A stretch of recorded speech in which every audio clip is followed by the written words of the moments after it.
Hello mga boss, magandang gabi po sa ating lahat, magandang hapon. So welcome po mga boss no sa ating update for 9 PM draw. So congratulations po mga boss no sa mga nanalo po sa 595.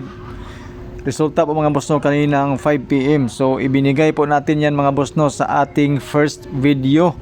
So congratulations po no sa mga nakapanood po sa ating first video dahil nagbigay po tayo.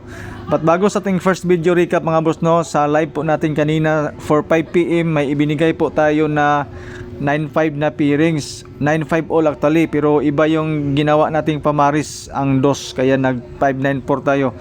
So sa best double po, congratulations po sa mga nanalo no, ibinigay po natin yan sa ating first video.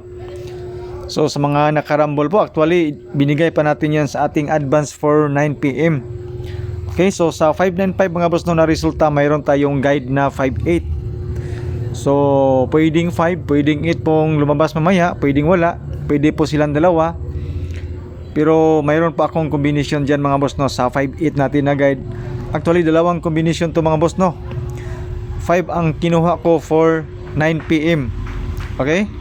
So sa 5 mga boss no, mayroon akong 516 at saka 58 din pala mga boss no, mayroon tayong 851. Okay?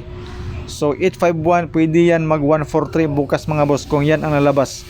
Tapos for pahabol pang 9 PM, mayroon akong pairing na 51 at saka 56. Okay, so separate yan mga boss no sa 58. Ito po ay 51 at 56 tulad doon sa 95 at 94 natin. Okay?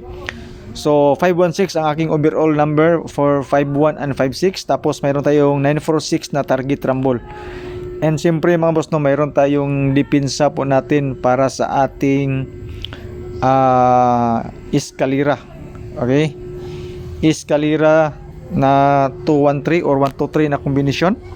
At saka pang triple po natin mga boss no, mayroon tayong triple 4. Okay, if ever mag triple. And of course mga boss, ang ating bonus number. Good luck po sa ating depensa.